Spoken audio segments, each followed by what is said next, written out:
Hey, what's up, everybody? Elliot Harrison here with your Wild Card Power Rankings. We start with the Tennessee Titans, probably the worst team to be in the playoff field. I had them at 16th. I'm worried about the offense. The defense did show some signs against the Jags, but I think they're going to lose to the Chiefs. We will see. Buffalo Bills got some injury problems. LaShawn McCoy. That said, how can you not be excited about what they were able to accomplish? If their defense can get takeaways, they've got a chance, and they're playing the right team to do it. That right team, well, that's the Jags. They're at 10. I did move them down. Quarterback play has become an issue after we had that 3-week respite from Blake Bortles talk, at least Blake Bortles bad talk. We'll see if Bortles can bring it back up and play even with his defense. If he can, the Jags have a chance. Okay, the Falcons, they've been inconsistent on offense all season.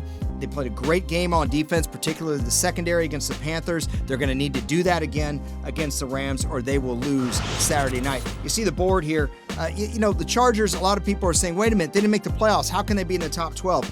Look, I think a lot of teams would not want to play the Chargers right now. The 49ers have won 5 in a row. I jumped them over the Seahawks, who lost on a Blair Walsh field goal. How about that? And then the Lions, big win, coaching change. We'll see what happens there. Okay, Carolina Panthers.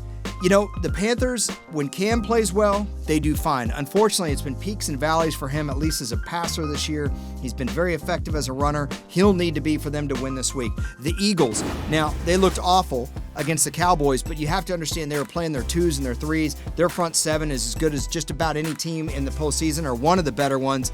Yes, they need better play from Nick Foles. I think the Eagles are going to be better than people think come divisional round weekend. All right, Kansas City Chiefs.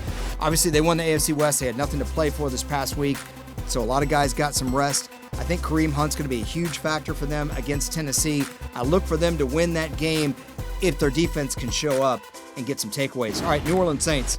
The Saints defense has been consistent all year. They had the late breakdown against the Bucs. You probably saw that in Week 17. A little bit of concern, but I like the Saints at home. And again, Alvin Kamara just makes that team different. Speaking of running backs, Todd Gurley getting a lot of hype as an MVP pick. I don't know if he's the MVP of the league, but I do know he's going to be important against Atlanta. I think they could at least bottle him up, but if they do that, they're going to have to dedicate personnel, which means Jared Goff is going to have some opportunities. Another quarterback who'll see a lot of opportunity is Ben Roethlisberger. Hopefully, he'll have Antonio Brown in the divisional round. Right now, I think Pittsburgh's the third best team in the league, partially because they got a lot of rest and partially because they've been playing well. Now, the Minnesota Vikings I have ahead of them because the Vikings have been as consistent as any team in the league. You probably hear me say it every week. I'm consistent about their consistency. And I tell you what, Case Keenum may not be MVP of the league. He's certainly MVP of that team. Now, the Patriots, I think, are the best team in the league still. I could see them having some problems with a good front 7 like the Vikings. That said, I don't think there's any argument that New England has been the top team in the league. Tom Brady,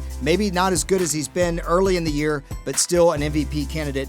Patriots, a Super Bowl favorite at this point. You see the board there, and I think some people are going to have some problems with this. I think they're going to think the Eagles are even worse than this, and maybe other people want to see the Chiefs move up even higher, but right now I'm comfortable with it. We'll see how things play out.